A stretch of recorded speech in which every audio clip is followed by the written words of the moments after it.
the absence of light. It can be a place, a thing, or a thought. A cave of the mind, a journey out of joy. The unknown lives here. Be afraid. Join the Fort Wayne Dance Collective into the darkness. October 19th, 7 p.m. at the Arts United Center. All a part of Fright Night. Well, that was a trailer for Fort Wayne Dance Collective's upcoming production, Into the Darkness. And here to tell us more about this spooky and thrilling dance concert is Liz Monnier, Executive Director of Fort Wayne Dance Collective. I think I've got that title right, I hope? Artistic. Artistic. Well, you probably wear lots of hats down there. Well, welcome back. Welcome. That trailer is very eerie and spooky and makes me want to know more about this Into the Darkness. Yes, our 5th year of doing our Halloween show, and we're getting really good at getting spooky and scary, and how many ways can you scare the audience? Well, how did you start doing a Halloween show? What, you know, what was actually the it impetus? started with a Follinger Foundation grant called Inspire, and it was the kind of grant where they said, explore new opportunities, do new things, try something different, and it coincided with Allison Gerardo, who was a dancer in Fort Wayne, who came to us and said, let's do the 7 Deadly Sins. Okay. And so we thought, oh, a Halloween show, let's try it and see how that works out. And so it's just become a yearly event now. That is a wonderful event to just keep happening every year, and then people look forward to it. So is it connected a little bit with the Fright Night Yes, activities? it's on the same night as Fright Night. Oh, okay, so it's just one more aspect to fill out that whole spooky evening. The Into the Darkness, and I'm thinking sometimes with the parentheses around the NESS, you're focusing on something in particular here. Well, Tell it's me about that. interesting to do a show called Into the Darkness when it's on a stage that's all about lighting. So for our lighting designer, Diane Gaby, you know, it's like, how do you light the darkness? So the piece is framed by a doorway. So at the beginning of the show, we move through the doorway that takes us into the darkness, and then at the end, we come through that doorway into the bright light. But it's a show that uses the idea of light through other mediums like flashlights and candles, but also frames darkness in a way that when you think about dark places that you can go to in your psyche or in your emotions, so it uses the word dark in a very, you know, different kinds of frameworks. Right. Well, and all of that light and dark is what adds so much to the dance that's going on the stage. You know, it's how we see things a little bit differently depending on how it's lighted. Now, so how does that darkness then apply in this concert? I mean, you have how many pieces? We have 10 pieces with 8 choreographers, and it does vary. Again, we have a piece that's the dancers being in a very emotional, dark place. We have a piece called Rescue from the Darkness, which was kind of a full-blown extravaganza that uses lots of props and color and almost a circusy theme of saving someone from a very dark place. We have demons, we have a ghost that's in a mirror, we have that's kind of a little bit of our comic relief because too much darkness can be just a little too heavy. Right. How do you use a mirror on stage with the lights and it's positioning? It's a mirage, okay. really. Don't give away any secrets. Yeah, it's not really a mirror, but yeah, it's sort of a mirage. So we have to use lots of tricks on stage, which it being at the Arts United Center for the first time, we're able to use all their technical, magical things there that'll be fun to use. So these 10 pieces, can you give me a little bit of detail about them and who choreographed them? Well, the G host, if you put G and host together, it spells ghost, is created by Vicki Gallagher, who is one of our teachers. She's a transplant from New York City. And again, it tells a story about a ghost that's in a mirror that is trying to get out and ends very badly. Most of these pieces end very badly. Very scary. One of our guests is Andrea White, who is from Elite Dance Center, a young woman who was recently celebrated for her choreography, so we have those dancers coming, and it's called Taking Over Me. Oh dear. So you can also kind of imagine what that means, of some kind of entity taking over your soul or your spirit. Yeah. I have a couple of pieces in this show, and as we were approaching Halloween time, I'd jot down ideas about what could a scary dance be. And so at the first rehearsal, I just came with all of my ideas and just sort of threw them out on the table, and we'd try a little bit of this, a little bit of that.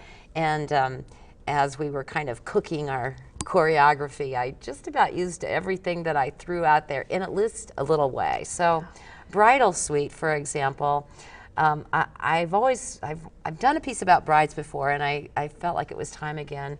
I was inspired by an Art Link show actually recently, where the artist had taken wedding dresses, and she had sewn these delicate little sayings in, and it was hanging up in the gallery, and I thought, yeah, it's time to do that dead brides dance, you know? Yeah. So we took some of the language from a poetry exercise that we did on day one and kind of mixed it up, and we added the bride, and we added some props that I don't want to give it away, but it gives you the idea of sort of like that white picket fence, that, you know, the vision of the bride, and you know, again, it ends very badly.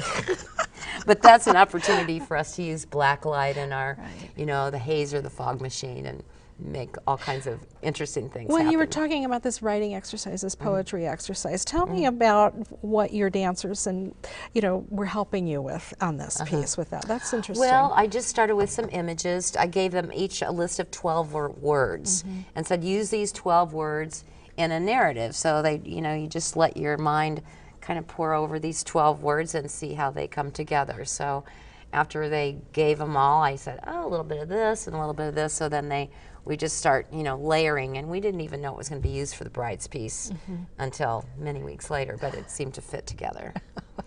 That's just a unusual element, I think, that, you know, we don't always know how those pieces are developed. But and it's lovely because they just it gives you just a sense of a different idea when you use language with movement, with music, with all this visual stuff. It's really nice. Great. Yeah, so we close the piece with a dance by Kelly Krause, who again has taught for us, and she's a wonderful teacher and choreographer, and it's called Behind Closed Minds. Behind Closed Minds. And some of her lighting that she used comes from electronics, you know, cell phones and things like that. Ah, that could be very eerie. And so we end the show kind of, again, creepy. It's creepy. But you said at some point the audience comes back into the light. Yes, we do bring them back and say, it's okay, it's all right. Happy Halloween. Safe. Yeah. So you have used a variety of choreographers for this show, some with Fort Wayne Dance Collective and some outside. You know, have you mentioned most of them? I think of the ones we have Allison Gerardo and Kara Wilson are the artistic directors of Dance Contemporary, and so they're doing the piece called Rescue from the Darkness. Kate Majorans is also a teacher for us, and her piece is called The Line, and it's the one that's very, you know, people in a bad state of we're going to really get our pain. Halloween fix, aren't we? Yeah, I know. It's so much fun just to be scary and kind of goofy about scary. And that's neat. Well, that's great that you collaborate with so many people, and I want to make sure we talk about this collaboration that you have going with Parkview. You know, tell me about what is going on with this, because this is new. What is going on? Well, we haven't even sent a news release out about it yet, but it has been in the works for at least a year. Our outreach director, Allison Gerardo, has been working with Parkview Hospital to create a multi-arts wellness program. A multi-arts wellness program. Yes, and it's based on a program at a hospital in Gainesville, Florida, which they traveled to this summer to see how it would work.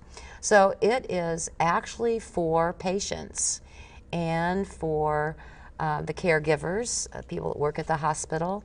It's with music and dance and visual arts as well as meditation, and I'm missing one, and literature, writing, creative writing. So do the patients and caregivers actually participate, or are they Yes. observing? They're participants in these Yes. activities. And it's not geared towards therapy, it's geared towards art.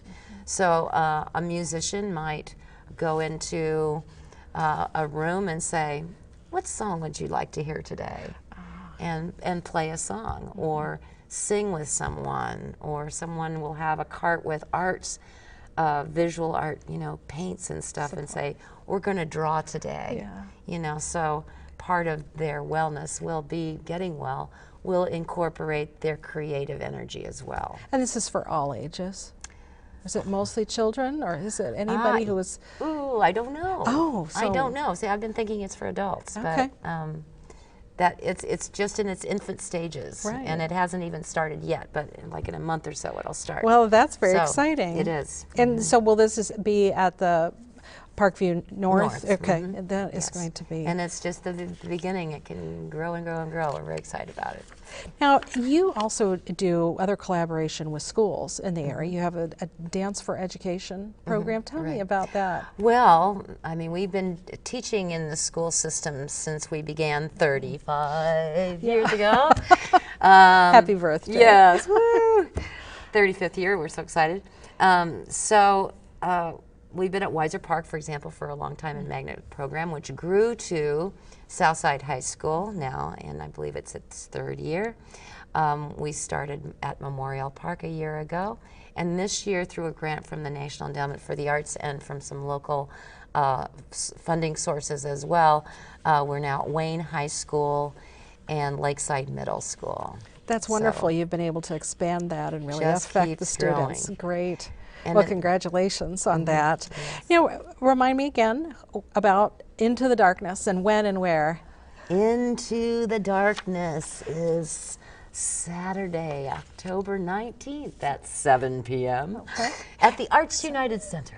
One performance only. One performance only. Be there. And I think we've got the ticket number up there on the screen and the Yes. website, so ArtsTix. people won't want to miss that. Well, Liz, thank you so much for being here. Thank you. I'm Melinda Haines with the IPFW College of Visual and Performing Arts. Please tune in next time on Arts Weekly when John O'Connell will be back as host to learn about the many art exhibits we can expect to see this fall when Deb Washler from ArtLink and Charles Shepard from the Fort Wayne Museum of Art stop by to give a rundown of what's new and exciting in their art galleries. For up-to-the-minute arts updates, you can find us on Facebook, Twitter, and YouTube, and be sure to join us here live Thursday evenings at 7:30 on PBS 39. Thank you for watching Arts Weekly.